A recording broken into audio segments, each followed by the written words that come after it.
हमारी शादी की रात वह पहले से ही बिस्तर के सिरहाने बैठी थी और आराम से अपने कान से बाली उतार रही थी।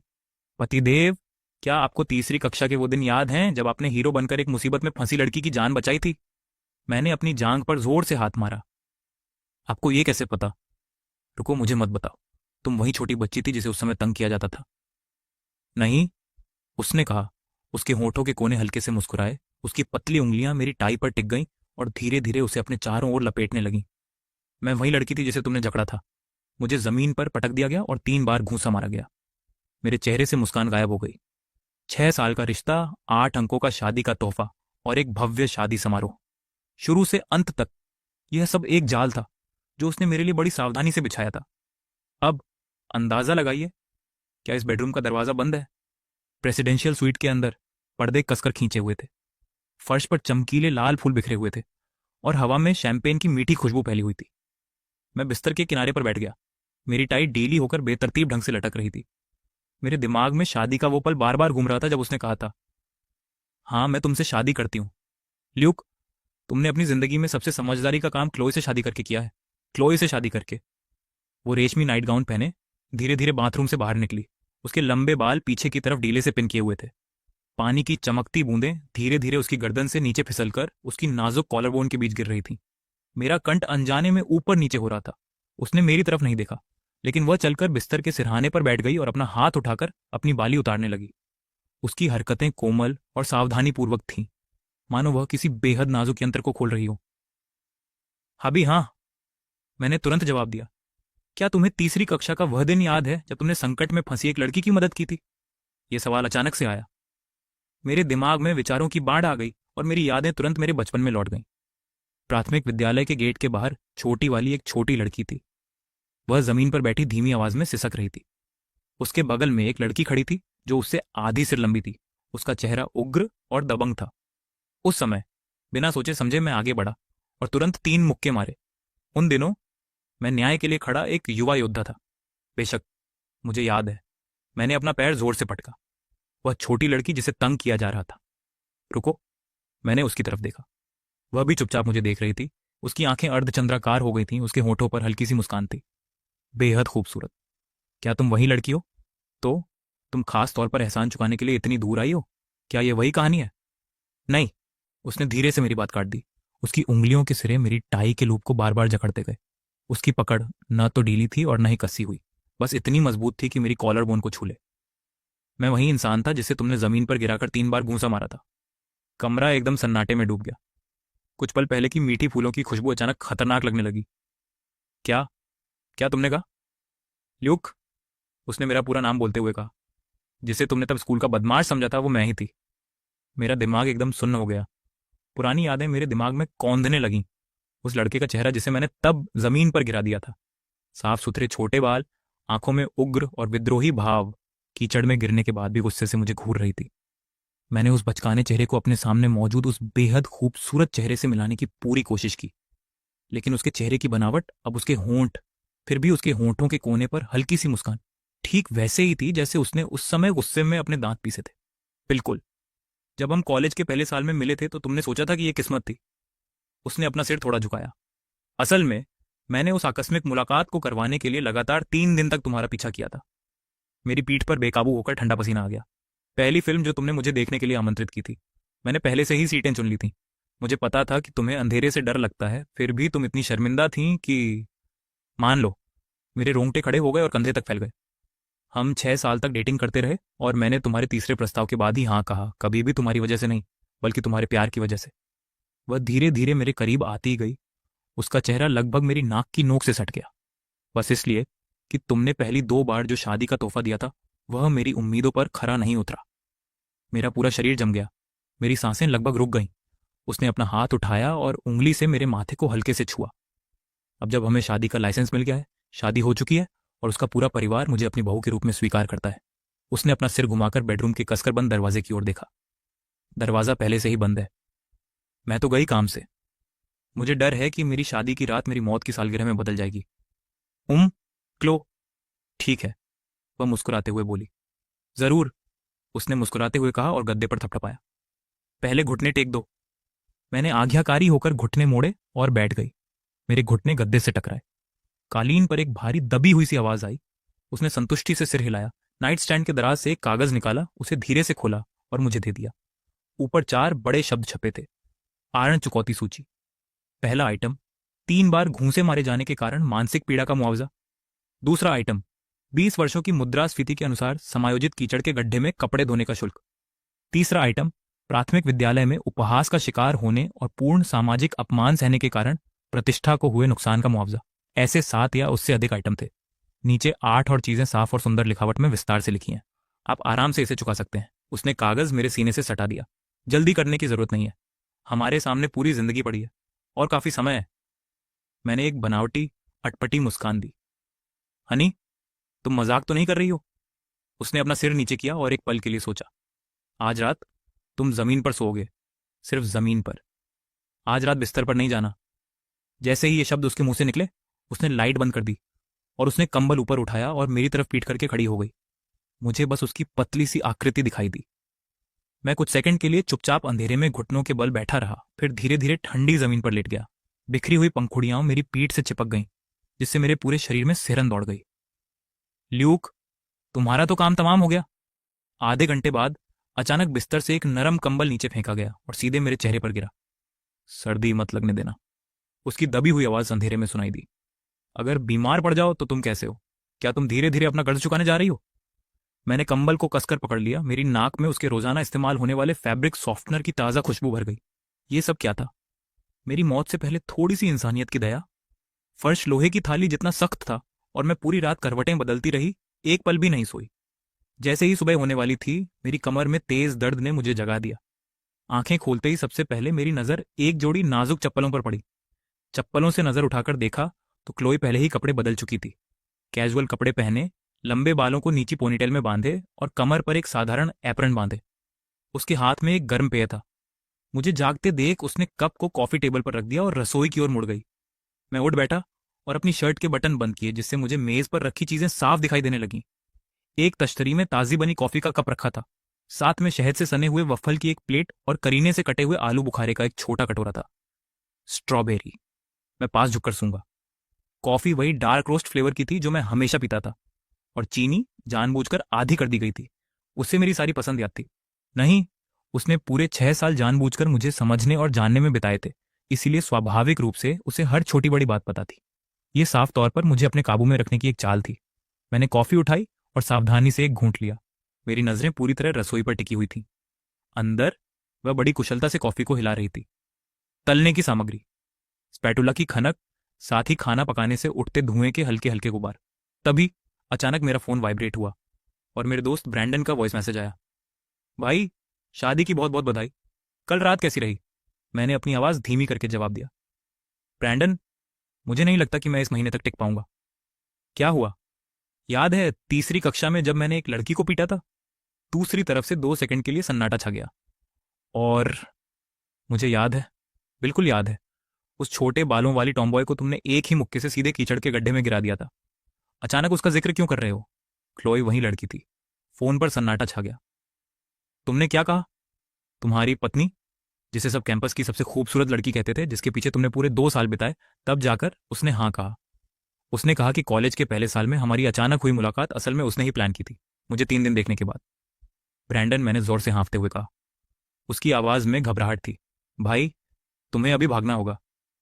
मैंने अनजाने में रसोई की ओर देखा। क्लोई तले हुए अंडों की एक प्लेट लेकर बाहर आ रही थी, जो दोनों तरफ से सुनहरे रंग के थे और किनारों से हल्के कुरकुरे थे, बिल्कुल वैसे ही जैसे मुझे पसंद थे। उसने धीरे से प्लेट मेरे सामने रख दी। खा लो, इसे अपना आखिरी भोजन समझो। वह बिना किसी भाव के मेरे सामने बैठ गई, अपनी ठुड्डी दोनों हाथों पर टिकाकर चुपचाप मुझे घूर रही थी। और खाओ, हमारे पास खाने के लिए बहुत कुछ है। आज दोपहर कुछ काम निपटाना है। मैंने झटपट एक वफल का टुकड़ा उठाया और उसे मुंह में ठूंस लिया, जल्दी से चबाते और निगलते हुए। पहले पेट भरना बेहतर है। समझदार आदमी जानता है कि कब रुकना है।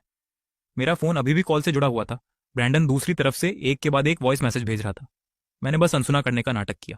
उसने अपने कांटे से एक स्ट्रॉबेरी उठाई और मुंह में डाल ली। उसकी नजरें शुरू से अंत तक मेरे चेहरे पर टिकी रहीं, एक पल के लिए भी नहीं हटी। ठीक है ल्यूक, ये रहे आज के आपके काम। उसने अपना फोन निकाला, मेमो ऐप खोला और धीरे धीरे सूची जोर से पढ़ी। पहला, हमारे नए घर में सभी लाइट फिक्सचर को 30,000 की लाइट से बदले। दूसरा, बालकनी पर बिल्कुल नया फूलों का रैक लगाए। तीसरा, अपने कॉलेज के सभी सोशल मीडिया पोस्ट देखें और दूसरी लड़कियों के साथ अपनी हर एक फोटो डिलीट कर दें। चौथा, मुझे कम से कम 40 मिनट तक पैरों की मालिश करें। इनका बदला लेने से क्या लेना देना है, इसे श्रम द्वारा प्रायश्चित कहते हैं। उसने फोन नीचे रख दिया। उसका फोन उसके हाथ में था। उसका चेहरा एकदम गंभीर था, मानो वह किसी महत्वपूर्ण बोर्ड मीटिंग की अध्यक्षता कर रही हो। उस समय तुमने मुझे 3 बार मारा था। मैंने तुरंत पलटवार नहीं किया। मैंने पहले धीरे धीरे ब्याज बढ़ने दिया। मैं चुपचाप उसे देखती रही। उसके नाखून गोल और करीने से कटे हुए थे। उन पर लगभग पारदर्शी न्यूड नेल पॉलिश की एक परत छड़ी हुई थी। मुझे उस बच्ची की याद आ गई जिसे उस समय कीचड़ के गड्ढे से निकाला गया था, जो भयंकर जिद्दी आंखों से घूर रही थी। उसके नाखूनों के नीचे मिट्टी और कीचड़ भरी हुई थी। मेरे दिल में अचानक एक अवर्णनीय जटिल भावना उमड़ आई। तुम कहाँ खोई हुई हो? खाना खत्म करो और काम पर लगो। वह बर्तन साफ करने के लिए उठी। मेरे पास से गुजरते हुए उसने मेरे सिर के पीछे हल्के से थपथपाया। मुझे बिल्कुल भी दर्द नहीं हुआ, बस एक हल्का सा कोमल स्पर्श। ठीक है, सबसे बुरी स्थिति में मैं जीवन भर बस उसका मुफ्त मजदूर बनकर रहूंगा। उस दोपहर फूलों का रैक जोड़ते समय मैं लगातार पेंच कसता रहा जब तक कि मेरे हाथ खून से लाल नहीं हो गए। छाले। जब वह बालकनी से गुजरी तो उसके कदम थोड़ी देर के लिए रुक गए। 5 मिनट बाद पट्टियों का एक डिब्बा और एंटीसेप्टिक की एक बोतल चुपचाप कॉफी टेबल पर दिखाई दी। हम दोनों में से किसी ने भी इस बारे में बात नहीं की कि उन्हें वहां किसने रखा था। अगले दिन ब्रैंडन जल्दी से मेरे घर आया। जैसे ही मैंने दरवाजा खोला, उसने सबसे पहले अपना सिर अंदर डाला और अपार्टमेंट का जायजा लिया। ऐसा लग रहा था जैसे कोई सावधानी से लैंडमाइन को निष्क्रिय कर रहा हो। क्या मेरी क्लो घर पर है? वह रसोई में है। उसने तुरंत हाथ बढ़ाया। मेरा उसने मुझे बाहों में भरकर बालकनी के एक कोने में खींच लिया और धीमी आवाज में फुसफुसाया, भाई, मैं कल रात बिल्कुल नहीं सोया। तुम सो पाते हो या नहीं, इससे मुझे कोई लेना देना नहीं है। मैं याद करने की कोशिश कर रहा हूं कि उस समय क्या हुआ था। उस समय तुमने उसे 3 बार से ज्यादा घूंसा मारा था। उस समय तुमने उसे सिर्फ 3 बार नहीं मारा था। जब तुमने उसे कीचड़ में धकेल दिया और वह आखिरकार बाहर निकलने में कामयाब हुई तो मेरा चेहरा तुरंत जम गया। तुमने उसे वापस कीचड़ में धकेल दिया? बिल्कुल नहीं, बिल्कुल नहीं। तुमने मेरी तरफ इशारा भी किया। उसकी नाक पकड़कर चिल्लाई, उसे बदसूरत कहा और कहा कि लोगों को तंग मत करो। एकदम सन्नाटा छा गया। बालकनी के बाहर एक चिड़िया चहचहा रही थी, जिससे माहौल बेहद अजीब हो गया। पूरी कक्षा ने उस समय यह सब अपनी आंखों से देखा था। वह काफी देर तक उस कीचड़ के गड्ढे में बैठी रही। वह सचमुच बहुत देर तक वहीं बैठी रही। उनकी आंखों में सब कुछ लिखा था, लेकिन उसने एक भी आंसू नहीं बहाया। उसके बाद क्या हुआ? उसका दूसरे स्कूल में दाखिला हो गया और फिर उसे किसी ने नहीं देखा। फिर से मैंने बालकनी की रेलिंग को कसकर पकड़ लिया। अनजाने दबाव से मेरी उंगलियों के जोड़ सफेद पड़ गए। मैंने उसे सिर्फ मारा ही नहीं था, मैंने पूरी क्लास के सामने उसे बुरी तरह से अपमानित भी किया था। लिविंग रूम से कदमों की स्पष्ट आवाज गूंजी। ब्रैंडन आ गया है। क्लो की आवाज शांत और स्पष्ट थी। आराम से बैठो, अगर चाहो तो कॉफी टेबल से पानी ले लो। ब्रैंडन उसकी नजरों से मिलने के लिए मुड़ा। निगलते समय उसका कंठ अजीब तरह से ऊपर नीचे हुआ। कॉलेज के दौरान उसने क्लो को देखा था, अनगिनत बार, यहां तक कि ग्रेजुएशन सेरेमनी में भी। वही था जिसने हमारी ग्रुप फोटो खींचने में मदद की थी। फिर भी जिस तरह से वह अभी क्लो को देख रहा था, ऐसा लग रहा था जैसे किसी अजनबी को देख रहा हो। Hello Chloe. एंड सेक्स। क्लो ने हल्के से सिर हिलाकर जवाब दिया। सोफे पर सीधी बैठ गई, पैर मोड़े और लापरवाही से अपने फोन में स्क्रॉल करने लगी, मानो उसमें एक शक्तिशाली और ठंडी उपस्थिति झलक रही हो। ब्रैंडन उसके सामने बैठा था, मुश्किल से अपने शरीर को सोफे से छूने दे रहा था, बार बार अपनी आंखों से मुझे इशारा कर रहा था। मैंने ऐसा दिखाया जैसे मैंने कुछ देखा ही नहीं। ब्रैंडन, क्लो। अचानक क्लोए बोल पड़ी। उसकी नजरें अभी भी फोन की स्क्रीन पर टिकी हुई थीं। तुम भी उस दिन वहीं थे, है ना? ब्रैंडन का चेहरा तुरंत पीला पड़ गया। मैं बस किनारे पर खड़ा देख रहा था, मैंने कुछ नहीं किया। मुझे याद है कि तुम उस समय किनारे पर खड़े होकर उसका हौसला बढ़ा रहे थे, उसे और जोर से पीटने के लिए चिल्ला रहे थे। ब्रैंडन का शरीर डर से कांप उठा, मानो सोफे से फिसल ही गया हो। मैं उस साथी के पीछे नहीं पड़ूंगा। क्लोई ने लापरवाही से अपने फोन का एक पन्ना पलटा। तुम्हें बस इस पूरी घटना पर 300 शब्दों का एक लिखित लेख लिखना है। उस समय हुई घटना के बारे में मुझे बता दो। भाभी जी, अगले हफ्ते। क्या आप सच में ऐसा कह रही हैं? उसने आंखें उठाकर उसे ठंडी निगाहों से देखा। ब्रैंडन तुरंत सीधा खड़ा हो गया। सच में? मैं इसे गंभीरता से लूंगा। वापस आते ही मैं इसे लिख दूंगा। मैं एक तरफ बैठ गई। मुंह में पानी भरा हुआ था, जिसे निगलने की हिम्मत भी नहीं हो रही थी। ब्रैंडन के जाने के बाद मैं उसे लिफ्ट तक छोड़ने गई। वह दीवार से टिका हुआ हांफता हुआ लग रहा था, मानो उसकी सारी ऊर्जा खत्म हो गई हो। बहुत ज्यादा। भाई सच कहूं तो क्या तुम्हें नहीं लगता कि क्लोई तुम्हारे साथ कुछ ज्यादा ही अच्छा बर्ताव करती है? मैं एक पल के लिए जम सा गया। अभी अभी जब मैं लिविंग रूम में बैठा था, कॉफी टेबल पर रखा पानी एकदम सही तापमान पर था और कप भी वही था जो मैंने पिछली बार आने पर इस्तेमाल किया था। वह थोड़ा रुका। और हाँ, थोड़ी देर पहले जब तुमने पानी पीने के लिए अपना सिर नीचे किया था और तुम्हारा ध्यान कहीं और था, तो मैंने देखा कि क्लोई तुम्हें किस तरह देख रही थी। कैसी नजर। उसने अपना सिर खुजाया, सही शब्दों पर विचार करते हुए। यह किसी के दुश्मन को देखने के तरीके जैसा बिल्कुल नहीं लग रहा था। लिफ्ट धीरे धीरे आई। ब्रैंडन अंदर चला गया। लिफ्ट के दरवाजे बंद होने से ठीक पहले उसने अपना सिर बाहर निकाला और कहा, भाई, सिर्फ डरने पर ध्यान मत दो, ध्यान दो और उसे ध्यान से देखो। मैं लिफ्ट के प्रवेश द्वार पर खड़ा था, लगातार बदलते फ्लोर नंबरों को देख रहा था। मेरा दिमाग अनगिनत विचारों से भरा हुआ था। घर लौटने पर क्लोई बालकनी में पौधों की देखभाल कर रही थी। फूल पर मैंने अभी अभी एक रैक लगाया था। उस पर तरह तरह के छोटे गमलों में लगे पौधे सजे थे, जिनमें से सभी उसके पसंदीदा रसीले पौधे थे। क्लोई, मुझे इतने प्यार से इस नाम से मत बुलाओ। मुझे मिस क्लोई कहो। मिस क्लोई, आज रात आप क्या खाना चाहेंगी? पानी पिलाने की उसकी हरकत थोड़ी देर के लिए रुकी, लेकिन वह मोड़ी नहीं। आप क्या बना सकती हैं? सच कहूं तो मुझे सिर्फ इंस्टेंट नूडल्स बनाना आता है। तो फिर चलिए इंस्टेंट नूडल्स ही बनाते हैं। आधे घंटे बाद मैं 2 कटोरी इंस्टेंट नूडल्स खाने की मेज पर लेकर आई। उसने देखा, नीचे झुकते हुए। उसके होंठों का कोना हल्का सा फड़क रहा था। फिर भी वो चुपचाप बैठ गई। अपनी चॉपस्टिक उठाई और अपने कटोरे से सारे हैम सॉसेज मेरे कटोरे में डाल दिए। क्या तुम्हें ये पसंद नहीं आए? मुझे बस लगता है कि तुम्हारी काटने की स्टाइल बहुत भद्दी है। मैंने अपने कटोरे में करीने से रखे हैम सॉसेज को देखा। हर टुकड़ा एक समान मोटाई का था, साफ सुथरा और देखने में अच्छा। अगर उसने साफ साफ कहा था कि ये भद्दे हैं, तो उसने हर टुकड़ा मुझे क्यों दिया? जैसे जैसे ये तथाकथित बदला दूसरे हफ्ते में पहुंचा, मुझे धीरे धीरे समझ आने लगा क्लोए के काम करने का तरीका। मुझे दी जाने वाली उसकी सजाओं को मोटे तौर पर 3 स्तरों में बांटा जा सकता था। पहला स्तर, छोटे मोटे काम और एरेंड्स। यहां तक कि बारिश के दिनों में भी वह मुझे 8 गलियां पार करवाती थी।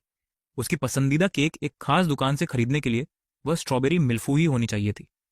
किसी भी हालत में उसे स्ट्रॉबेरी मूस से नहीं बदला जा सकता था। हर बार जब मैं पूरी तरह भीगा हुआ बुरी हालत में लौटता था, तो वह केक का डिब्बा लेती, उसे खोलकर देखती और हमेशा उसमें से एक टुकड़ा काटकर मुझे देती थी। सही वाला। इसे अपना इनाम समझो। दूसरा स्तर, सख्त नियम जो मुझे सोफे पर बैठने से साफ मना करते थे और मुझे आज्ञाकारी होकर फर्श पर बैठने के लिए मजबूर करते थे। फिर भी वह हमेशा एक छोटी सी तरकीब अपनाती थी। जब भी मैं फर्श पर बैठता, वह मेरे ठीक बगल में रखे सोफे के कुशन को हल्के से लात मारने का नाटक करती। लात हल्के से रखना नहीं, बल्कि इतनी ताकत से कि वह मेरे हाथ के ठीक पास जाकर गिरे। तीसरा स्तर, छोटे मोटे शारीरिक दंड।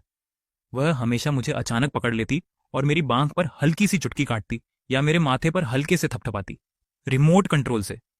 बल हमेशा असाधारण रूप से हल्का होता था, ठीक वैसे ही जैसे कोई बिल्ली अपने पंजे फैलाती है लेकिन अपने नाखूनों को अंदर की ओर खींचे रखती है, कभी किसी को नुकसान नहीं पहुंचाती। लेकिन जिस बात ने मेरे विचारों को पूरी तरह से रोक दिया, वह ये रोजमर्रा की बातें नहीं थीं। आज दोपहर मासिक खरीदारी सूची देखते समय मेरी नजर एक असामान्य वस्तु पर पड़ी। यह वास्तव में एक पुरुषों की घड़ी थी, पीसी फिलिप की, और कोई मामूली बात नहीं। मैंने यह सुनिश्चित करने के लिए 3 बार जांच की कि कहीं मैंने इसे गलत तो नहीं देखा। 2 महीने पहले जब एक मॉल की खिड़की के पास से गुजरते हुए मैंने इस घड़ी पर कुछ देर और नजर डाली। उस समय क्लोए फोन पर बात कर रही थी, इसलिए मुझे लगा कि उसने इस घड़ी पर ध्यान ही नहीं दिया। उसने बिना सिर उठाए कहा, कर्ज निपटान सूची में छठा आइटम, पिछले 20 सालों में मेरे शारीरिक और मानसिक कष्टों की भरपाई। शारीरिक और मानसिक कष्टों की भरपाई। फिर भी मुझे एक महंगी घड़ी खरीद कर दे रहे हो। इस घड़ी को इनाम समझो। मुझे किस बात का इनाम? इसे अपनी किस्मत समझो। उसने लापरवाही से एक पन्ना पलट दिया। उसकी पत्रिका में लिखा था कि तुम मेरे पुराने हिसाब किताब चुकाने का निशाना बनोगी। मैंने उस खूबसूरत घड़ी के डिब्बे को पकड़ा। मैं उसे काफी देर तक अपने हाथों में घुमाती रही। अगर इस तरह से बदला लेना सही होता, तो मैं सचमुच चाहती कि यह दुश्मनी हमारे जीवन भर हमारे साथ रहे। रात होने के बाद जब मैं रसोई में बर्तन धो रही थी, तो रसोई का चाकू गलती से फिसल गया। ब्लेड मेरी उंगली के सिरे को छू गया और तुरंत खून की छोटी छोटी बूंदें निकल आईं। घाव ज्यादा गहरा नहीं था, लेकिन तेज दर्द साफ महसूस हो रहा था। मैंने हांफते हुए जल्दी से नल खोलकर घाव को धोया। तभी मेरे पीछे से अचानक तेज कदमों की आहट सुनाई दी। क्लो लिविंग रूम से किचन में भागी, मेरा हाथ कसकर पकड़ लिया और झुककर चोट को देखने लगी। उसकी उंगलियां हल्की हल्की कांप रही थी। मैं हमेशा तुमसे कहती हूं कि नुकीले औजारों से सावधान रहना। अचानक उसका लहजा बदल गया और वह रुक गई। उसने आंखें उठाकर मेरी तरफ देखा। मेरे अंदर भावनाओं का एक जटिल भंवर उमड़ रहा था। उसकी निगाहें उस पर टिकी थीं। एक पल बाद उसने अपने मन को शांत करने के लिए गहरी सांस ली और सीधे मेरी घायल उंगली को अपने होठों के बीच रख लिया। उसके मुंह में खून का हल्का सा धातु जैसा स्वाद भर गया। उसने थोड़ा सा भौहें सिकोड़ी और अपनी जीभ की नोक से घाव को धीरे से दबाया। मैं वहीं जम गया। मेरा दिल अचानक से कस गया। कुछ सेकंड बाद उसने मेरा हाथ छोड़ दिया और जल्दी से एक दराज खोलकर पट्टी ढूंढने लगी। घबराहट में 2 बार दराज के किनारे से टकरा गई। सुरक्षात्मक पट्टी ठीक से लगाने के बाद उसके कांपते हाथ धीरे धीरे स्थिर हुए। उसने अपना सिर नीचे किया और किनारों को ध्यान से दबाकर सुनिश्चित किया कि वह ठीक से फिट हो जाए। तुम हमेशा हर काम में इतनी लापरवाह रहती हो। उसकी आवाज धीमी और कोमल थी। इतना कहकर वह मुड़ी और चली गई। उसकी चाल पहले की तुलना में बहुत धीमी थी जब वह जल्दी में आई थी। काउंटर से टेक लगाकर मैंने अपनी घायल उंगली उठाई। ऐसा लगा जैसे उसके होठों की शुद्ध गर्माहट अभी भी उंगली के सिरे पर महसूस हो रही हो। क्या क्लो का निर्मम बदला सचमुच नफरत से प्रेरित था या इसके पीछे कोई और भावना छिपी थी? शनिवार शाम को ल्यूक परिवार ने पारिवारिक रात्रिभोज का आयोजन किया। मेरी मां ने फोन पर जोर देकर कहा कि यह भोज विशेष रूप से क्लोई के स्वागत के लिए था।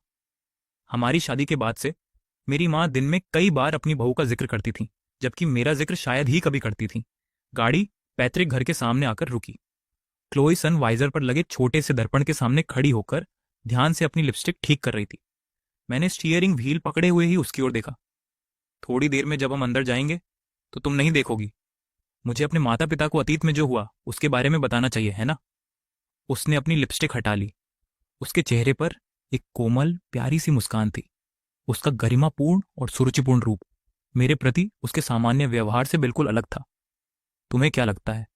मैंने मन ही मन बुदबुदाया। वह हमेशा से ही अप्रत्याशित रही थी, कुछ भी करने में सक्षम। जैसे ही हम घर में दाखिल हुए, मेरी मां ने तुरंत उत्साह से क्लो को सोफे पर बिठा दिया। चाय और नाश्ता परोसने में व्यस्त हो गई। पूरी श्रद्धा से उसकी सेवा करने लगी। मैं दूर खड़ी रही। एक कोने में अकेली खड़ी बिल्कुल अलग थलग लग रही थी।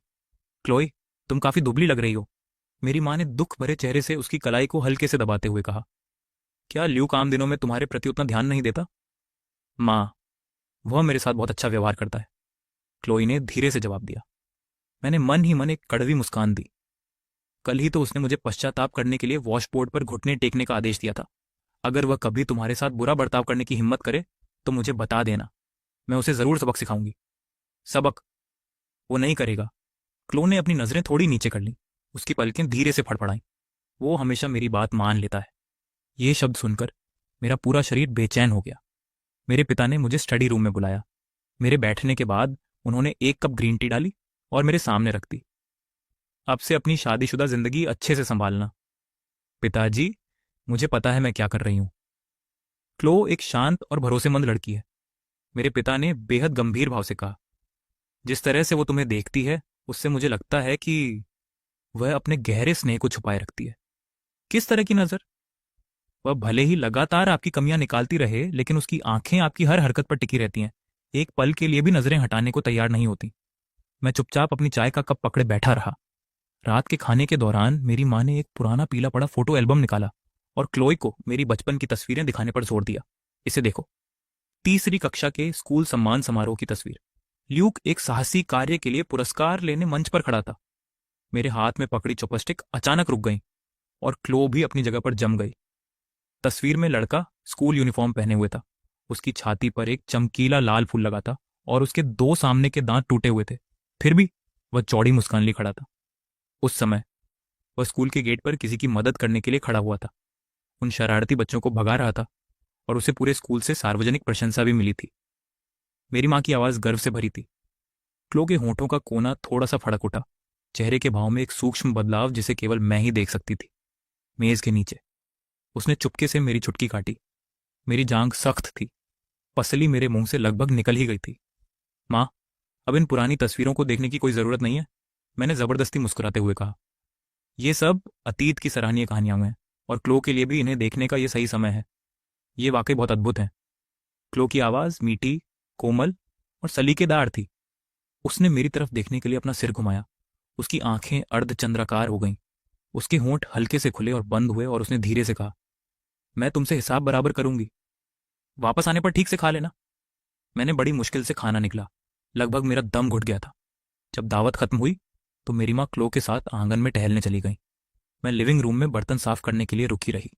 कांच की खिड़की से बाहर देखते हुए दोनों गुलाब की बेल के नीचे साथ साथ टहल रही थी। क्लो के चेहरे पर एक सुकून भरी मुस्कान थी। न तो वो चिढ़ाने वाला भाव जो वो मेरे सामने रखती थी, न ही वो बाहरी लोगों के प्रति उसका दूरी वाला व्यवहार। ऐसा लग रहा था जैसे उसने अपना सारा बचाव हटा दिया हो, मासूमियत भरी मासूमियत के साथ। मेरी माँ ने उसके कान के पास फुसफुसाया। अनौपचारिक बातचीत में उसने अपना सिर थोड़ा झुकाया और अपने हाथ के पिछले हिस्से से हल्के से अपनी नाक को सहलाया। इस क्षण वह ऐसी लग रही थी जैसे उसे लंबे समय से पारिवारिक स्नेह से वंचित रखा गया हो और अंततः उसे कोमलता का अनुभव हुआ हो। परोसने की ट्रे के किनारे पर मेरी पकड़ अनजाने में कस गई। क्लोई, मेरे करीब आने के लिए तुमने इतनी मेहनत की, आखिर तुम किस बात के लिए तरस रही हो? सोमवार की प्रबंधन बैठक के दौरान बातचीत खत्म होते ही उपाध्यक्ष ने मुझे गलियारे में रोक लिया। श्री ल्यूक, रिवर सिटी अधिग्रहण के संबंध में साझेदारों ने अचानक अपनी मूल बातचीत की शर्तें बदल दी। हम पूरे 2 महीने तक गतिरोध में रहे। वे अचानक इसे कैसे छोड़ सकते हैं? यह मामला वाकई अजीब है। उपाध्यक्ष ने अपना चश्मा ठीक किया। उनकी कानूनी टीम ने कारण बताए बिना दावा किया कि आंतरिक बदलाव हुआ है। संबंधित फाइलों की समीक्षा करने के लिए अपने कार्यालय लौटते हुए मुझे पता चला कि इस बातचीत में प्रतिद्वंद्वी मुख्य रूप से वास्तविक समय में काम कर रहा था। मेरी संपत्ति को एक ऐसी ताकत का समर्थन प्राप्त था जिसे कम करके नहीं आंका जा सकता था। 2 महीने से वे मेरे नाम पर पंजीकृत व्यावसायिक भूमि के विकास अधिकारों पर नजर गड़ाए हुए थे और इसके लिए उन्होंने दबाव डालना, कानूनी नोटिस भेजना, ट्रेडमार्क का पूर्व पंजीकरण कराना और मंजूरी प्रक्रिया में गुपचुप तरीके से हस्तक्षेप करना जैसे कुतर्कपूर्ण हथकंडे अपनाए थे। लेकिन अब वे अचानक पीछे हट गए और लड़ाई छोड़ दी। मैंने तुरंत कानूनी मामलों के प्रमुख को बुलाया। उनके शब्दों में हिचकिचाहट थी। श्री ल्यूक, हमें कुछ खबरें मिली हैं। ऐसा लगता है कि एक शक्तिशाली पार्टी ने हमसे पहले हस्तक्षेप किया। क्या आपको पता चला कि किसने हस्तक्षेप किया? हम अभी इसकी पुष्टि नहीं कर सकते, लेकिन उनके पीछे हटने से ठीक पहले उन्हें लूमेन कैपिटल द्वारा हस्ताक्षरित एक पत्र मिला। लूमेन कैपिटल वह निवेश फर्म थी जिसकी स्थापना क्लो ने की थी। उन्होंने कॉलेज के अपने जूनियर वर्ष में अपना खुद का व्यवसाय शुरू किया था, जिसकी शुरुआत मात्र $12,000 की शुरुआती पूंजी से हुई थी और कंपनी का मूल्यांकन $100 मिलियन से अधिक तक पहुंच गया था। सामान्य दिनों में मैं शायद ही कभी उनके काम के बारे में पूछता था और उन्होंने भी कभी स्वयं इस बारे में बात नहीं की। उस पत्र में वास्तव में क्या लिखा था? कानूनी प्रमुख ने हल्के से अपना सिर हिलाया। दूसरी तरफ से चुप्पी साधे रखी गई। उन्होंने सिर्फ इतना कहा कि वे अब इस मामले को आगे नहीं बढ़ाएंगे। मैं अपने ऑफिस की कुर्सी पर पीछे झुककर काफी देर तक छत को घूरता रहा। शाम को घर लौटने पर क्लो सोफे पर बैठी एक मोटी उद्योग विश्लेषण रिपोर्ट के पन्ने पलट रही थी। मैंने अपना कोट टांगा और उसके सामने बैठ गया। रिवर सिटी विलय और अधिग्रहण परियोजना, तुमने ही तो इसमें दखल दिया था, है ना? पन्ने पलटने की उसकी गति एक पल के लिए भी नहीं रुकी।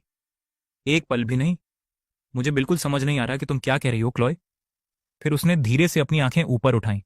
मुझे तुम्हारी बात समझ नहीं आ रही। उभरती पूंजी महज एक संयोग नहीं हो सकती। उसकी उंगलियां एक पल के लिए पन्ने के किनारे पर रुकीं, फिर तुरंत पन्ने पलटने लगीं। यह महज किस्मत की बात है। उन्होंने 2 महीने तक हम पर लगातार दबाव बनाया, फिर भी तुम्हारे एक पत्र ने उन्हें हार मानने पर मजबूर कर दिया। यह संयोग कैसे हो सकता है? क्लोई ने रिपोर्ट बंद कर दी। उसने रिपोर्ट को कॉफी टेबल पर फेंक दिया और सोफे पर पीछे की ओर झुककर अपनी बाहों को सीने पर बांध लिया। ल्यूक, इसे अच्छी तरह समझ लो। ध्यान से सुनो। तुम मेरी सुरक्षा में हो। मेरा दिल तुरंत धड़कना बंद हो गया। तुम वही व्यक्ति हो जिससे मैं पुराने कर्ज वसूलने आई हूं। उसने अपनी थोड़ी थोड़ी ऊपर उठाई। उसका चेहरा ठंडा और उदासीन था। मेरे अलावा किसी और को तुम्हें परेशान करने की इजाजत नहीं है। कमरा एकदम शांत हो गया। दीवार पर लगी घड़ी की टिक टिक के अलावा और कोई आवाज नहीं थी। वह उठी और मेरे पास से गुजरते हुए रिपोर्ट उठा ली और उसने हल्के से मेरे माथे पर थपथपाया। दूसरों को अपनी जिंदगी मुश्किल बनाने और मुझे शर्मिंदा करने देना बंद करो। उसके कदमों की आहट धीरे धीरे कम होती गई और आखिरकार बेडरूम के दरवाजे के पीछे गायब हो गई। मैं काफी देर तक लिविंग रूम में अकेला बैठा रहा। मेरे सीने में गर्माहट की लहरें उठ रही थीं, जिससे मुझे ऐसे एहसास हो रहे थे जो मैंने पहले कभी महसूस नहीं किए थे। क्लोई का बदला लेने का तरीका सचमुच समझ से परे था। ब्रैंडन ने मुझे मिलने के लिए एक संदेश भेजा। कॉफी शॉप के एक निजी कमरे में मेरे सामने बैठे हुए ब्रैंडन लगभग 30 वर्ष की एक महिला थी, जिसने गहरे नीले रंग का कोट पहना हुआ था। उसका व्यक्तित्व शांत और शालीन था। महिला ने अपना परिचय वायलेट के रूप में दिया। यह नाम मुझे बिल्कुल भी याद नहीं था, जब तक कि ब्रैंडन ने कुछ शब्द नहीं कहे, जिससे मेरे विचार तुरंत उथल पुथल हो गए। वह वही छोटी बच्ची थी जो उस समय स्कूल के गेट पर रो रही थी। आप ल्यूक होंगे? बहुत दिनों बाद मिले, बहुत दिनों बाद मिले। वायलेट ने अभिवादन के लिए अपना हाथ आगे बढ़ाया। मैंने भी हाथ मिलाने के लिए हाथ बढ़ाया। मेरी हथेली पहले से ही ठंडे पसीने से भीगी हुई थी। मिस वायलेट, लगभग उस दिन जो हुआ, क्या तुम हमेशा से यही मानती थी? क्या तुम्हें लगता था कि क्लोए मुझे तंग कर रही थी? उसने हल्की सी मुस्कान दी। मैंने हल्के से सिर हिलाया। फिर भी उसने इनकार में धीरे से सिर हिलाया। उस दिन मेरी बिल्ली का बच्चा स्कूल के गेट के पास पेड़ पर चढ़ गया और काफी देर तक नीचे नहीं आया। घबराहट के मारे मैं रोने लगी। उसने धीरे से अपने कप में कॉफी को हिलाया। तभी क्लोए वहां से गुजर रही थी और बिना कुछ कहे मेरी मदद करने के लिए पेड़ पर चढ़ गई। बिल्ली के बच्चे को गोद में लिए वह नीचे उतरी। मैं निचली शाखा पर थी और मुझे डर था कि कहीं उसका पैर ना फिसल जाए और उसे चोट न लग जाए। इसलिए मैंने उसे सावधान रहने के लिए आवाज दी। मेज के नीचे मेरी मुट्ठियां कसकर बंद थीं। ठीक उसी क्षण तुम वहां आ पहुंचे। वायलेट ने मुझे शांत भाव से देखा। तुमने मुझे रोते हुए देखा और उसे मेरे ऊपर ठंडे भाव से देखा, इसलिए तुमने मान लिया कि वह मुझे तंग कर रही है। तुम तुरंत आगे बढ़े। तब तक वह बिल्ली के बच्चे को पकड़े हुए पेड़ से नीचे कूद चुकी थी। तुम सीधे ऊपर गए और बिल्ली के बच्चे को छीन लिया। बिल्ली को भगाकर तुमने उसे जमीन पर धकेल दिया। वह सीधे कीचड़ में गिर पड़ी। घबराई हुई बिल्ली ने मौका पाकर भागने की कोशिश की। वह उठी और तुम्हें घूरने लगी, लेकिन तुमने उसे फिर से नीचे धकेल दिया। फिर तुमने उसे लगातार 3 बार घूंसे मारे। दुकान में हीटिंग काफी तेज थी, फिर भी मेरा पूरा शरीर पसीने से भीग गया। उसने जरा भी पलटवार नहीं किया। वायलेट ने धीरे धीरे बताया। उसने एक हाथ से अपना चेहरा ढंक लिया और दूसरे हाथ से बिल्ली को कसकर पकड़ लिया। उसे छोड़ने से इनकार कर दिया। उसे डर था कि कहीं वह भाग ना जाए और फिर से खो जाओ। मैंने अपनी आंखें कसकर बंद कर लीं। अतीत की बिखरी हुई यादें आखिरकार पूरी तरह से जुड़ गईं। उस समय हीरो बनने जैसी कोई बात नहीं थी। इसके बजाय सच्चाई जाने बिना ही मैंने एक दयालु लड़की को पीट दिया था जो एक जानवर को बचा रही थी। जब यह बात फैली तो एक तरफ बैठे ब्रैंडन ने आगे आकर घटना के बारे में पूछा। स्कूल में सभी को इस घटना के बारे में पता चला, लेकिन कहानी इस तरह फैली कि क्लो एक दबंग लड़की थी जिसे एक नेक इंसान ने सबक सिखाया था। लड़का, किसी ने उसकी बात नहीं सुनी और शिक्षक ने उसे अपना बचाव करने का मौका ही नहीं दिया। स्कूल में रहना मुश्किल होने के कारण आखिरकार उसने दूसरा स्कूल चुन लिया। वायलेट ने अपना बैग उठाया और जाने की तैयारी करने लगी। बाहर जाने से पहले उसने मेरी तरफ देखा। ल्यूक। उसके दूसरे स्कूल में जाने के बाद मैं उससे मिलने गया। कीचड़ से सना हुआ स्कूल यूनिफॉर्म अभी भी बालकनी में बिना धुला लटका हुआ था।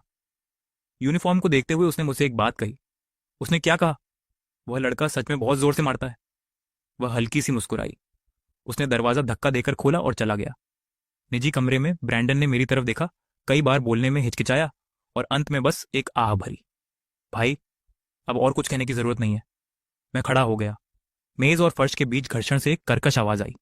वापस आते समय मैंने कार को किनारे रोककर इंजन बंद कर दिया। अपना माथा स्टीयरिंग व्हील पर टिका दिया। मेरी उंगलियां अनियंत्रित रूप से कांप रही थीं। मेरे पेट में एक अजीब सी बेचैनी उठ उठी। मेरा गला ऐसा लग रहा था जैसे खुरदुरे सैंडपेपर से बार बार रगड़ा जा रहा था। आखिरकार मैं कभी लोगों को बचाने वाला हीरो नहीं था, बल्कि मैं वह अपराधी था जिसने बेवजह किसी को नुकसान पहुंचाया। पूरे 20 सालों तक उसने चुपचाप अकेले ही उस अन्याय को सहा और किसी ने भी उसका नाम साफ नहीं किया।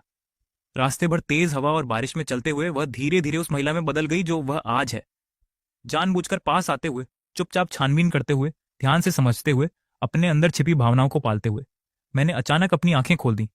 ब्रैंडन के शब्द मेरे दिमाग में गूंज रहे थे। जिस तरह से वह तुम्हें देखती है वह किसी दुश्मन को देखने के तरीके से बिल्कुल अलग है। और मेरे पिता ने जो कहा था वह भी। वह तुम्हें लगातार परेशान कर सकती है, लेकिन वह कभी भी तुमसे अपनी नजरें नहीं हटा सकती। उस समय सावधानी से लगाया गया बैंडेज, मेरी पसंद के तापमान पर बनी कॉफी, एक के बाद एक दृश्य मेरी आंखों के सामने उभरते रहे। उस रात देर से गिरा कंबल और वे दृढ़ शब्द जो कहते थे कि केवल उसे ही मेरी रक्षा करने का अधिकार है, वे बार बार मेरे दिमाग में घूमते रहे। मैंने गाड़ी चलाई। घर वापस आकर मेरी उंगलियां अब भी हल्की हल्की कांप रही थीं। फिर भी स्टीयरिंग व्हील पर मेरे हाथ मजबूती से टिके हुए थे। मैंने दरवाजा खोलकर घर वापसी की। क्लो सोफे पर टीवी देख रही थी। मैंने चप्पल पहनी, धीरे धीरे चलकर उसके पास गई और उसके बगल में बैठ गई। उसने अपना सिर घुमाया और मुझे एक हल्की सी नजर डाली। उसकी आवाज में थोड़ी शरारत थी। देखो, तुम्हारा चेहरा कितना खराब लग रहा है। क्या हुआ? मेरी आंखें भावनाओं से भर उठीं। मैंने सीधे हाथ बढ़ाकर उसका हाथ थाम लिया। मेरी उंगलियों में उसकी उंगलियां थोड़ी ठंडी थीं। उसका शरीर अनजाने में थोड़ा पीछे हट गया। फिर भी अंत में उसने अपना हाथ नहीं हटाया। 10 सेकंड की खामोशी धीरे से बीत गई। ल्यूक, तुम आज खुद जैसे नहीं हो। कोई बात नहीं। मैंने धीरे से उसका हाथ पलट दिया, हथेली ऊपर की ओर। उसकी हथेली के बीचों बीच एक हल्का सा निशान था, जैसे कोई पतली चांदी की रेखा। बिना ध्यान से देखे वह बिल्कुल दिखाई नहीं दे रहा था। मैं अपने दिल में साफ समझ गया, ये वह निशान था जो तब बना था जब वह 20 साल पहले पेड़ से कूदी थी। कुछ साल पहले मैंने खुरदरी छाल को पकड़ा था। मेरा अंगूठा धीरे से निशान पर दबा, धीरे धीरे उस पर फिरा। क्लो की सांसें अचानक अनियमित हो गईं और एक पल बाद उसने अपना हाथ जोर से पीछे खींच लिया। अजीब, उसकी आवाज में थोड़ी कर्कशता थी। वह खड़ी हुई और तेजी से बेडरूम में चली गई। दरवाजा बंद होने की आवाज धीमी थी, फिर भी ताला लगने की कुरकुरी आवाज असाधारण रूप से स्पष्ट थी। मैं लिविंग रूम में अकेला बैठा था। उसकी त्वचा की बची हुई गर्माहट अभी भी मेरी हथेली पर महसूस हो रही थी। बाहर खिड़की से गाड़ियां तेजी से गुजर रही थीं। रोशनी और परछाइयां पल भर के लिए छत पर आ जा रही थीं। मेरे दिल में पहले जो घबराहट थी वह पूरी तरह से गायब हो गई। बस हजारों उलझे हुए विचार रह गए। अतीत की सच्चाई जानने के बाद से मैंने चुपचाप काम करना शुरू कर दिया। अपनी पिछली गलतियों का ध्यानपूर्वक प्रायश्चित करने लगा। अब मैं खुद को उस लिखित कर्ज चुकाने की सूची तक सीमित नहीं रख रहा था, बल्कि अपनी सच्ची भावनाओं का पालन कर रहा था।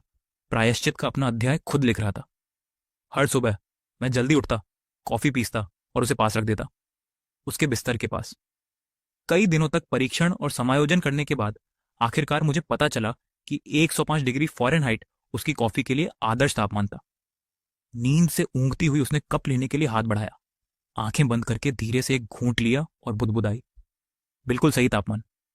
मैं दरवाजे के पास खड़ा था। मेरे हाथ अनजाने में मेरी कमीज के किनारे को कस कर पकड़े हुए थे। कुछ देर के लिए अपने दिल में उमड़ रहे अनगिनत शब्दों को दबा रहा था। अभी सब कुछ बताने का सही समय नहीं था। दोपहर तक मैंने एक विशेष कॉफी बनाई। सामग्री खरीदने के लिए 3 ब्लॉक दूर बाजार जाना पड़ा। पहले खाना बनाने में मेरी कुशलता बहुत कम थी। आम दिनों में मैं बस काम चलाने के लिए इंस्टेंट नूडल्स बनाना जानती थी। पूरे एक हफ्ते तक ट्यूटोरियल देखकर और कड़ी मेहनत करने के बाद आखिरकार मैंने उसकी बचपन की पसंदीदा सोया सॉस में भुनी हुई बैंगन बनाना सीख लिया। सॉस का मिश्रण थोड़ा मीठा था। बैंगन को पहले तेल में तलना पड़ता था और चूल्हे से उतारने से ठीक पहले स्वाद बढ़ाने के लिए उस पर थोड़ा सा मीठा खट्टा सिरका छिड़का जाता था। स्वाद स्वाद को लेकर यह सारी पसंद मैंने वायलेट से सीखी थी। बचपन में उसका पारिवारिक परिवेश साधारण था और क्लो अक्सर स्कूल के बाहर एक छोटे से रेस्तरां में अकेले ही या घर जैसा व्यंजन खाती थी। रात के खाने के समय मैं व्यंजन को खाने की मेज पर लेकर आई। क्लो ने उसे देखने के लिए अपनी नजरें उठाईं और चॉपस्टिक छूने से पहले काफी देर तक हिचकिचाई। तुमने इसे बनाना कहाँ से सीखा? मैंने इसे ऑनलाइन सीखा। उसने एक पल के लिए मुझे ध्यान से देखा, फिर व्यंजन का एक टुकड़ा उठाया और उसे ध्यान से चबाया। बनावट थोड़ी कमजोर है और यह बहुत ज्यादा मीठा है। अगली बार मैं मिठास कम कर लूंगी। उसने और कुछ नहीं कहा, चुपचाप चॉपस्टिक से खाना उठाती रही जब तक कि प्लेट पूरी तरह से खाली नहीं हो गई। स्वाद अभी भी मुझे पसंद नहीं आया। उसने अपना कटोरा और चॉपस्टिक नीचे रख दिए, चेहरे पर उदासीनता का भाव दिखाते हुए। मैं बस सामग्री को बर्बाद नहीं होने देना चाहती थी, बस इतना ही। उसकी जिद्दी अदा देखकर मुझे मुस्कुराए बिना नहीं रह सकी। पिछले हफ्ते के दौरान मैंने कोशिश की थी कि मैंने कई बार खुलकर अपने दिल की बात कही। मंगलवार को जब वो अपने डेस्क पर काम में डूबी हुई थी, मैंने दरवाजा खटखटाया और अंदर चला गया। शब्द पहले से ही मेरी जबान पर थे। क्लोई, मुझे तुम्हें कुछ बताना है। मैं अभी अपने काम में व्यस्त हूं, तुम अभी बाहर जाओ। गुरुवार को हम बालकनी में साथ साथ पौधों की देखभाल कर रहे थे। सूर्यास्त की रोशनी ने उसके चेहरे को कोमल और दिल को छू लेने वाला बना दिया। क्लोई, एक बात है जो मैं हमेशा से तुम्हें बताना चाहता था। वह गुलाब की छंटाई करने के लिए झुकी। शाखाएं, बिखरी हुई पंखुड़ियां मेरे कंधे पर गिर रही थीं। कृपया मुझे प्लांट स्टैंड की तीसरी शेल्फ की जांच करने में मदद करें। पेंच थोड़े ढीले हैं। शनिवार की रात मैंने हिम्मत जुटाई और बिस्तर के पास बैठ गई। मेरे पास कुछ दिल की बातें हैं जो मैं आपसे कहना चाहती हूँ। उसने अपना फोन नीचे रखा और मेरी तरफ देखा। उसका चेहरा शांत लग रहा था, फिर भी फोन को कसकर पकड़े हुए उसकी उंगलियां पहले ही सफेद पड़ चुकी थीं। अंदर ही अंदर वह अपनी घबराहट को छिपा रही थी। प्राथमिक विद्यालय में जो हुआ था उसके बारे में आप क्या कहना चाहती हैं? जी। इससे पहले कि मैं अपना वाक्य पूरा ही कर पाता कि अचानक फोन का अलार्म बज उठा। ठीक रात के 10:30 बज रहे थे, उसका सोने का तय समय। उसने अलार्म बंद करने के लिए हाथ उठाया, कंबल ओढ़ लिया और बोली, बहुत देर हो रही है, कल बात करते हैं। कमरे की बत्तियां बुझ गईं और चारों ओर अंधेरा छा गया। काफी देर बाद उसके करवट बदलने की आवाज मेरे कानों तक पहुंची। उसकी सांसें अनियमित और बेतरतीब थीं। साफ था कि उसे नींद नहीं आ रही थी। मैं अपने दिल में अच्छी तरह जानता था कि वह सो रही थी। जब भी मैंने अतीत की धूल को छूने की कोशिश की, वह जानबूझकर विषय से बचती रही। वह अवचेतन रूप से पीछे हट जाती और दूर चली जाती। मैंने छत की ओर देखा और अपना हाथ उठाकर उसकी पीठ को अपनी छाती से दबाया। आखिर तुम्हें किस बात का डर है? क्या उसे डर था कि मैं उसका भेष पहचान लूंगा और जान जाऊंगा कि उसका बदला सिर्फ उसकी भावनाओं को छुपाने का एक बहाना था? या उसे डर था कि एक बार सच्चाई सामने आ गई तो उसके पास मेरे साथ रहने का कोई बहाना नहीं बचेगा? एक मोड़ अचानक आ गया, बिना किसी चेतावनी के। रविवार दोपहर को अचानक दरवाजे की घंटी बजी। दरवाजा खोलकर बाहर देखा तो एक लड़की बालों का जूड़ा बनाए, बड़े साइज की हुडी पहने, कंधे पर कैनवास का बैग लटकाए और मुंह में लॉलीपॉप लिए बाहर खड़ी थी। उसने चमकती आंखों से पलकें झपकाई। तुम ल्यूक हो गए है ना? और तुम कौन हो? मैं जेनी हूं, क्लो की बचपन की सबसे अच्छी दोस्त। लड़की आराम से घर में दाखिल हुई और मोजे पहने सीधे लिविंग रूम में चली गई। शोर सुनकर क्लो ने रसोई से अपना सिर बाहर निकाला। जैसे ही उसने देखा कि कौन है, उसके चेहरे के भाव तुरंत बदल गए और उसके चेहरे पर घबराहट के कुछ दुर्लभ संकेत दिखाई दिए। तुम अचानक क्यों आ गई? मैं तुम्हारे बारे में सोच रही थी, इसलिए तुमसे मिलने और तुम्हारे लिए उसे चुनने में मदद करने के लिए खासतौर पर आई हूं। जेनी सोफे पर बैठ गई। वह तस्वीरों से भी ज्यादा आकर्षक लग रही थी। वह तस्वीरों से भी ज्यादा खूबसूरत दिखती है। तस्वीरें? कौन सी तस्वीरें? क्लो तेजी से अपनी सबसे अच्छी दोस्त के पास गई और उसे हल्के से धक्का दिया। उसने कोहनी से इशारा किया, लेकिन जेनी या तो संकेत समझ नहीं पाई या जानबूझकर उसे नजरअंदाज कर दिया। क्या तुमने पहले नहीं कहा था कि वो फोटो एल्बम से ज्यादा असल में खूबसूरत दिखती है? जेनी, क्लो का लहजा थोड़ा गंभीर हो गया। ठीक है, ठीक है, ठीक है, मैं अब कुछ नहीं कहूंगी। जेनी ने हार मानते हुए हाथ ऊपर उठा लिए और मेरी तरफ मुड़कर शरारती मुस्कान दी। मैंने चाय डाली और बैठ गई। हम तीनों आराम से बातें कर रहे थे। जेनी का व्यक्तित्व हंसमुख और मिलनसार था। उसके विषय बदलते ही जा रहे थे। रोजमर्रा के काम से लेकर टीवी शो देखने तक हर जगह माहौल सुकून भरा और खुशनुमा था। पूरी बातचीत के दौरान क्लोए का ध्यान सिर्फ अपनी सबसे अच्छी दोस्त की बातों पर था। उसका चेहरा तनाव से भरा था। उसे गहरा डर था कि कहीं वह अनजाने में अपने छिपे हुए दिल की बात न कह दे। हालांकि मैं नीचे देख रहा था और अपने फोन से खेल रहा था, लेकिन असल में मैं उनकी बातचीत को ध्यान से सुन रहा था। काफी देर तक बातें करने के बाद जेनी ने चाय की एक घूंट ली और भावुक होकर आह भरी। पलक झपकते ही तुम दोनों की शादी हो गई। समय कितनी जल्दी बीत जाता है। अगर मिडिल स्कूल से गिने तो ये भावनाएं असल में बहुत पहले से ही शुरू हो गई थी। क्लोई ने पानी का गिलास जिन उंगलियों से पकड़ा था वे अचानक कस गईं। तुम्हारा क्या मतलब है? मेरा मतलब है मिडिल स्कूल से ही, जेनी। क्लोई उसे रोकने के लिए जल्दी से खड़ी हो गई। फिर भी बहुत देर हो चुकी थी। उसके बाकी शब्द लड़खड़ाते हुए निकल गए। तुम मिडिल स्कूल से ही उससे प्यार करती हो? लिविंग रूम में पल भर में सन्नाटा छा गया और यहां तक कि बाहर पक्षियों की चहचहाहट धीरे धीरे बंद हो गई। मैंने धीरे से नजरें उठाईं तो देखा कि क्लो सोफे के बगल में जम सी गई थी, पानी का गिलास कसकर पकड़े हुए। उसके नाखून उसकी हथेली में गड़े हुए थे। उसके चेहरे पर अब गुस्सा नहीं था, बस घबराहट थी। वह इसे छिपा नहीं सकती थी। ऐसी हालत मैंने पहले सिर्फ एक बार देखी थी, जब मिडिल स्कूल में गलती से मेरी उंगली कट गई थी। मेरी आवाज कोमल और धीमी थी। उसने जानबूझकर मेरी नजरें बचाईं। वह बकवास कर रही है। मैं बकवास नहीं कर रही हूं। जेनी ने पलटवार करते हुए अपनी आंखें चौड़ी कर लीं। 8वीं कक्षा में मैंने अपने घर पर अपनी आंखों से देखा था। तुम उसकी क्लास की फोटो देख रही थी। क्लो ने तुरंत अपनी सबसे अच्छी दोस्त का मुंह ढकने के लिए हाथ बढ़ाया। फिर भी जेनी ने पूरी कोशिश की कि उसकी आवाज निकले। उसके दबे हुए शब्द रुक रुक कर सुनाई दिए। तुमने उस फोटो को चुपके से चूमा भी था। हवा एकदम थम सी गई। क्लो के कान तेजी से गहरे लाल हो गए। लाली उसकी गर्दन तक फैल गई, यहां तक कि उसकी नाजुक कॉलर बोन भी गुलाबी रंग की हो गई। कुल मिलाकर हमारे 6 साल के साथ में मैंने उसे पहले कभी इतना शर्मीला और घबराया हुआ नहीं देखा था। ल्यूक, उसकी आवाज थोड़ी कांप रही थी, बस ऐसा दिखावा करो कि तुमने उसकी कही हुई बात नहीं सुनी। दिखावा करो कि मैंने कुछ नहीं सुना। वो जल्दी से जेनी को खींचकर बेडरूम में भागी और दरवाजा जोर से बंद कर दिया, जिससे दीवारें भी थोड़ी हिल गईं। मैं लिविंग रूम में अकेला बैठा कप में छलकते पानी को घूर रहा था। मेरी उमड़ती भावनाएं लंबे समय तक शांत नहीं हो पा रही थीं। उसके एहसास मेरे दिल में घर कर चुके थे। मिडिल स्कूल के शुरुआती दिनों में जिस साल उसे मुझसे प्यार हुआ था, वो हमारे कॉलेज में अचानक हुई मुलाकात से पूरे 6 साल पहले की बात है। और उस समय से कहीं ज्यादा है, जब उसने कथित तौर पर उस मुलाकात के लिए मेरी घात लगाकर बैठी थी। आधे घंटे बाद क्लो ने जेनी को बेडरूम से बाहर निकाला। जेनी ने चुपचाप मुझे इशारे से यह स्पष्ट कर दिया कि सच्चाई सामने आ चुकी है। विदा होते ही जेनी अचानक रुक गई और अपनी आवाज धीमी करते हुए मुझे चेतावनी दी। इन सालों में उसका जीवन आसान नहीं रहा है। उसके चेहरे पर चंचल भाव था। पहले का भाव पूरी तरह फीका पड़ गया था। उसकी जगह एक गंभीर और नेक चेहरा आ गया था। उसने आज जैसी महिला बनने में कई साल बिताए थे। क्या तुम्हें सच में लगता है कि यह सब सिर्फ बदले के लिए था? मेरे जवाब का इंतजार किए बिना जेनी मुड़ी और चली गई। मैंने सामने का दरवाजा बंद कर दिया, दीवार से पीठ टिकाकर छत की ओर देखने लगा। सभी मानते थे कि वह नफरत और बदले की भावना से प्रेरित थी, शायद कभी वह खुद भी यही मानती थी, लेकिन उसके दिल में छिपा प्यार शुरू से ही तय था। उस रात क्लोई मैं पूरे समय बेडरूम में ही रही, एक कदम भी कमरे से बाहर नहीं निकली। मैं काफी देर तक चुपचाप लिविंग रूम में बैठी रही। उस रात करीब 11 बजे मुझे याद आया कि उसने पहले बताया था कि उसकी हैंड क्रीम खत्म हो गई है। मैंने उसकी मदद के लिए ऑनलाइन सप्लाई ढूंढने का फैसला किया।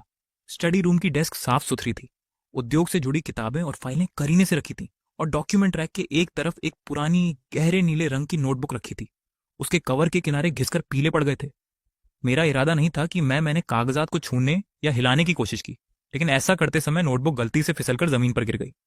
पन्ने पर लिखी जानी पहचानी लिखावट ने मेरा ध्यान खींचा। लिखावट अनोखी थी, आखिरी पंक्तियों में हल्का सा घुमाव था।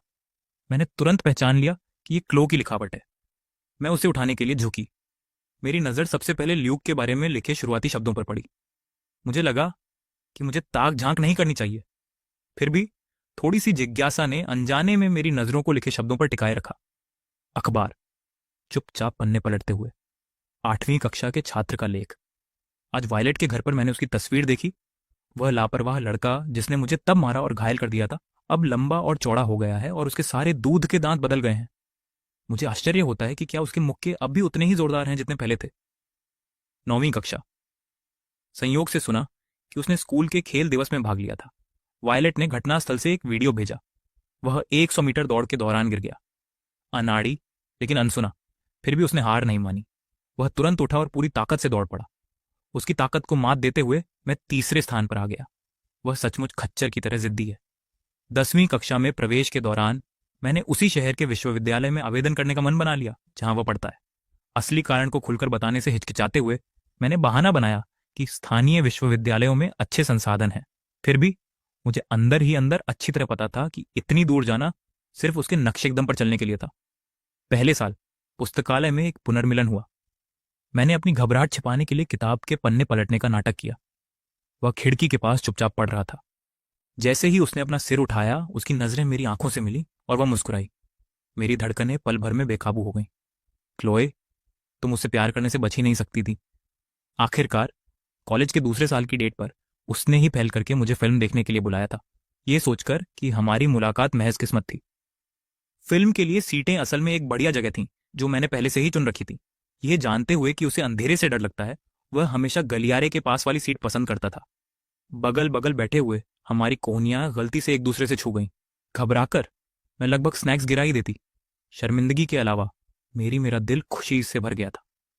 प्रस्ताव डायरी में लिखा है, आज उसने तीसरी बार मुझे प्रस्ताव दिया। मैंने जानबूझकर पहली 2 बार मना कर दिया था। शादी के तोहफे की रकम से इसका कोई लेना देना नहीं था। बस अतीत की सच्चाई बताने की हिम्मत नहीं जुटा पाई थी।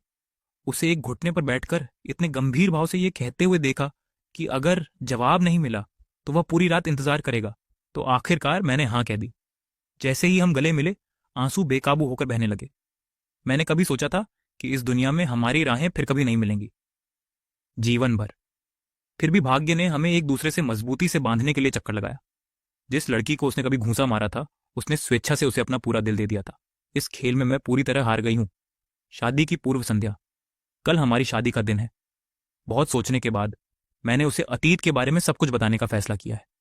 मैंने बार बार सच्चाई सामने आने के बाद के सभी परिदृश्यों की कल्पना की है, इस डर से कि वह भयभीत हो सकता है। मैं साथ रहने के लिए सजा को एक बहाने के रूप में इस्तेमाल करूंगी, इस डर से कि वह अपराध बोध से व्याकुल। मैं अपना शेष जीवन बकाया चुकाने में लगा दूंगी। मुझे सबसे ज्यादा डर इस बात का है कि सब कुछ जानने के बाद वह दृढ़ निश्चय से मुड़कर मुझे छोड़कर चला जाएगा। कलम इतनी जोर से दबी थी कि कागज फट गया। बार बार उसने खुद को आश्वस्त किया कि मैं उसे कभी नहीं छोड़ूंगी। अंतिम पंक्तियां बेतरतीब और धुंधली थीं। कागज वहां सख्त हो गया था जहां आंसू भीग गए थे। मैंने धीरे से नोटबुक बंद की, कवर को इतनी कसकर पकड़ा कि मेरी उंगलियों के जोड़ सफेद पड़ गए। मेरी दृष्टि धुंध के पर्दे के पीछे सब कुछ धीरे धीरे धुंधला होता चला गया। नाक में एक तीखी चुभन उभर रही थी। गले में घुटन सी महसूस हो रही थी। उमड़ती भावनाओं को दबाने की पूरी कोशिश कर रही थी। गर्म आंसू अब भी गहरे नीले कवर पर टपक रहे थे, छोटे छोटे काले धब्बे बना रहे थे। क्लोई, तो तुम ही थी जो हमेशा डरी हुई थी। जब से तुम 13 साल की उम्र में मासूमियत से प्यार में पड़ी थी, तब से तुमने इतने साल चुपचाप पीछा किया और इंतजार किया। उस समय तुमने बिना किसी कारण के 3 घूंसे खाए थे और किसी ने कभी कुछ नहीं कहा। मैं आपसे माफी मांगता हूं। फिर भी आपने उस दर्द को एक लंबे गहरे प्यार में बदल दिया। अटूट दृढ़ता के बल पर आपने उस कीचड़ भरे अतीत से खुद को बाहर निकाला, एक शीर्ष विश्वविद्यालय में दाखिला लिया, अपने हाथों से एक कंपनी खड़ी की और धीरे धीरे उस शानदार व्यक्तित्व में परिवर्तित हो गई जो आप आज हैं। आपका तथाकथित जानबूझकर लिया गया बदला शुरू से ही एक दिखावा था। आपने पूरी ताकत से विकास किया ताकि आप सही मायने में मेरे साथ खड़ी हो सकें। आपकी नोटबुक में लिखे उन चिंताजनक आत्म प्रश्नों को याद करते हुए पता चलता है कि आप अंदर ही अंदर बहुत डरी हुई थी। मुझे लगा कि मैं चली जाऊंगी। मैंने नोटबुक को उसकी जगह पर वापस रख दिया, अपने चेहरे से आंसू पोंछे और खुद को शांत करने के लिए कई गहरी सांसें लीं। मैं धीरे धीरे बेडरूम के दरवाजे तक गई। अंदर सन्नाटा पसरा हुआ था। दरवाजा जल्दबाजी में खोलने के बजाय मैंने अपना माथा ठंडे दरवाजे के पैनल पर टिका दिया और काफी देर तक चुपचाप खड़ी रही। मैंने धीमी आवाज में कहा, सब कुछ कल तक इंतजार कर सकता है। अगली सुबह मैं जल्दी ही लिविंग रूम में बैठकर इंतजार करने लगी। गहरे नीले रंग की नोटबुक कॉफी टेबल पर चुपचाप पड़ी थी। टेबल पर कॉफी का कप ठीक 105 डिग्री के कोण पर रखा था। बेडरूम का दरवाजा धीरे से खुला और क्लो एक डीला नाइट गाउन पहने बाहर निकली।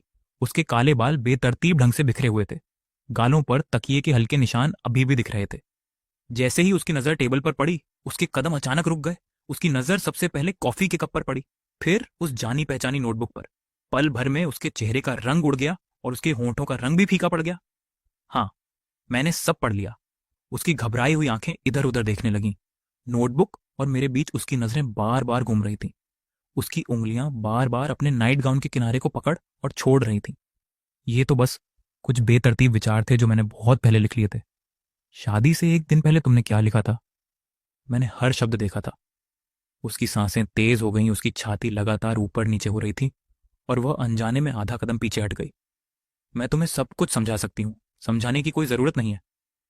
मैं धीरे से खड़ी हुई और वह फिर से पीछे हट गई। उसकी पीठ दीवार से सीधी लग गई। उसके पास जाने के लिए कोई जगह नहीं बची थी। पीछे हटना। मैंने एक कदम आगे बढ़ाया और उससे आधा मीटर दूर रुक गया। उसने मेरी ओर देखा। उसकी आंखों में पहले से ही चमकते आंसू भरे हुए थे। फिर भी उसने अपने होंठ कसकर दबाए, मानो आंसुओं को बहने से रोक रही हो। वह हठी नजर ठीक वैसी ही थी जैसी सालों पहले कीचड़ में फंसी उस छोटी सी आकृति की थी।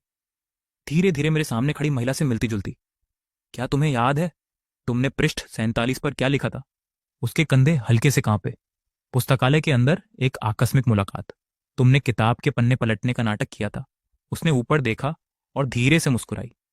तुमने लिखा था कि तुम्हारा दिल जोर से धड़क रहा था और तुम्हारी सांसें भी रुक रुक कर चल रही थीं। बोलना बंद करो। प्रविष्टि संख्या 103 में। जब मैं प्रस्ताव देने के लिए घुटनों पर बैठा तो तुमने लिखा था कि तुम मुझसे भी ज्यादा रोएं। ल्यूक, रुक जाओ। वह बीच में टोकने से खुद को रोक नहीं पाई। उसका लहजा थोड़ा कठोर था। फिर भी मैंने अपने मन में मौजूद सभी हार्दिक शब्दों को लिख डाला और बिल्कुल आखिरी पन्ने पर चिंता से भरा हुआ, तुम बहुत डरी हुई थी। खुद को यह समझाने की कोशिश कर रही थी कि मैं तुम्हें कभी नहीं छोड़ूंगा। गिरते हुए उसके कॉलर पर बूंद बूंद करके गिरते आंसू, उसने जल्दी से अपना चेहरा दूसरी तरफ मोड़ लिया और अपनी आंखों के कोनों से आंसुओं के निशान जोर से पोंछे। तुम्हें मुझे घूरने की इजाजत नहीं है। हमारे सच्चे एहसास पहले ही साफ हो चुके थे। मैं अब अनदेखा नहीं कर सकता था। मैंने हाथ बढ़ाया और धीरे से उसका चेहरा वापस मेरी तरफ घुमाया।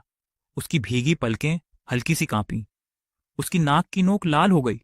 उसके निचले होंठ पर दांत का हल्का सा निशान रह गया। क्लोई, मैं यहां हूं। मैं तुम्हें कभी नहीं छोड़ूंगा। उसके आंसू और भी तेजी से बहने लगे और उसका गला भर आया, एक सिसकी भरी। उस समय जब तुमने मुझे जमीन पर गिरा दिया था, मैं पीछे नहीं हटी थी। मैं अपनी बात कर रही हूं। मैं तुम्हें कभी नहीं छोड़ूंगी। मैं तुम्हें कभी अकेला नहीं छोड़ूंगी। मैं थोड़ा झुकी और अपना माथा उसके माथे से कसकर सटा दिया। 6 साल दिन रात साथ रहे। ये कभी बदला लेने की योजना नहीं थी। गर्म कॉफी, ध्यान से लगाई गई पट्टियां, चुपचाप मेरे संकटों को पर्दे के पीछे सुलझाना। हर एक बात सच्ची ईमानदारी थी। मैंने एक बार कहा था कि मेरे अलावा किसी और को तुम्हें परेशान करने का अधिकार नहीं है। मैंने हमेशा उन शब्दों को अपने दिल के करीब रखा है। उस समय मैंने गलती से तुम्हें 3 बार घूंसा मारा था और सबके सामने कठोर शब्दों से तुम्हें चोट भी पहुंचाई थी। उसने जवाब में धीरे से हम्मा किया। मैंने अपना हाथ उठाकर उसकी हथेली पकड़ी। मेरा अंगूठा समय के निशान पर रगड़ा। मेरे सारे पुराने कर्ज मैं इस जीवन में और अगले जीवन में पूरी तरह चुकाने को तैयार हूं। मैं तुम्हें अपने दिल का हर दुख निकालने दूंगा। उसने अपनी नजरें हमारे जुड़े हुए हाथों पर झुका ली और काफी देर तक चुप रही। फिर उसने हल्के से मेरे हाथ पर मारा, सीने पर। पहला मुक्का, दूसरा मुक्का, हर बार पिछले से हल्का था, और तीसरे मुक्के के लगने के बाद उसके हाथ मेरे दिल पर ही टिके रहे। उसकी हथेली मेरे सीने पर दबी हुई थी, मेरी तेज बेकाबू धड़कन को साफ महसूस कर रही थी। उन 3 मुक्कों का असर अब शांत हो गया था। इस पल का फायदा उठाते हुए मैंने उसे अपनी बाहों में भर लिया। उसने अपना चेहरा मेरी गर्दन में छिपा लिया, उसका शरीर थोड़ा कांप रहा था। क्लोई, मैं तुमसे प्यार करता हूं। कॉलेज के पहले साल में लाइब्रेरी में हमने जो प्यारी सी मुस्कान साझा की थी, तब से ही यह स्नेह बना हुआ है। मेरे दिल में गहरी छाप छोड़ गई। वह एक पल के लिए रुक गई और धीमी आवाज में बोली, जाहिर है, पहले मुस्कुराई तुम ही थी और पहले प्यार में भी तुम ही पड़ी थी। तुम्हारे बाल कान के पीछे थे, हाथों में एक किताब थी। जब हम पहली बार मिले थे, तब तुम्हारे होठों की वो हल्की सी मुस्कान, मुझे आज तक वो सब याद है।